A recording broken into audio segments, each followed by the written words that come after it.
This is the third and final installment in the God, look at me already messing up.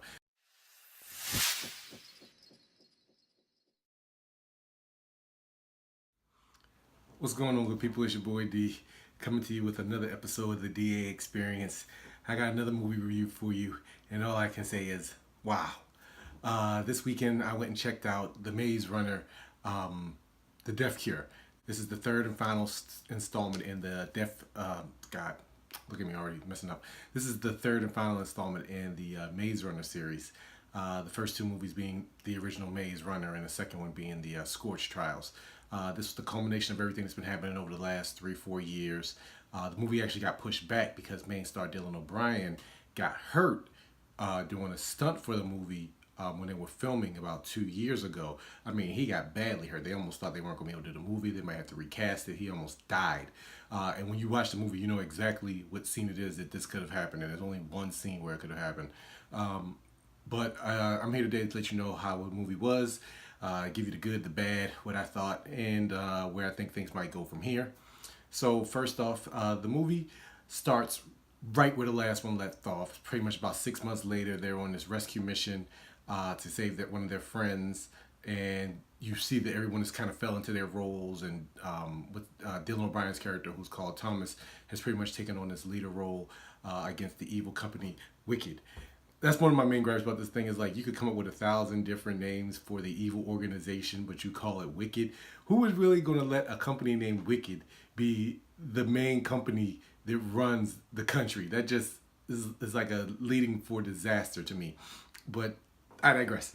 So the movie was actually, to me, had a lot of good action in it. I was surprised at the amount of action. The first scene alone was about 25 minutes, which was really good. And they did really well with mixing the action with the drama, add a little humor here and there just to lighten the mood. But it wasn't something like, oh, this is just funny. You know, certain characters had their personalities that they fit, and they had traits of. If you were a fan of the original, the last, I'm not even original.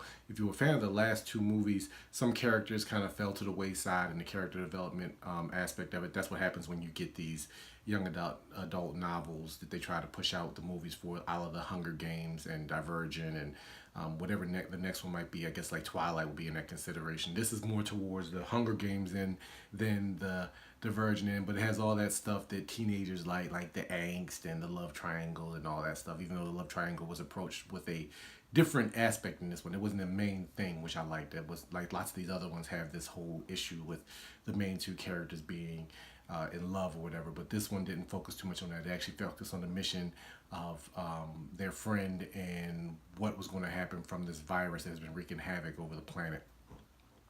If I had to give it any type of minor gripe, it would be that you could tell that it was probably supposed to have been two movies, like a part one and a part two, but because of Dylan O'Brien's injury, they had to just make it one long movie. So it's clocking in probably about 2 hours and 15 minutes.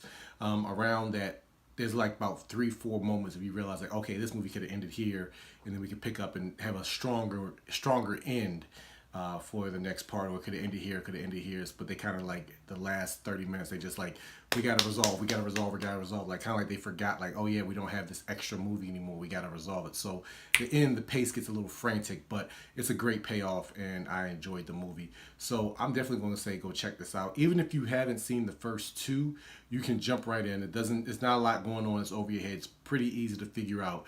And what I liked about it is that at the end of it, I still wanted to go out and go back and watch the first two, which I've already seen. So if you haven't seen the first two and you go see this one, it'll definitely make you want to see the first two just to get the whole story, but you don't need it.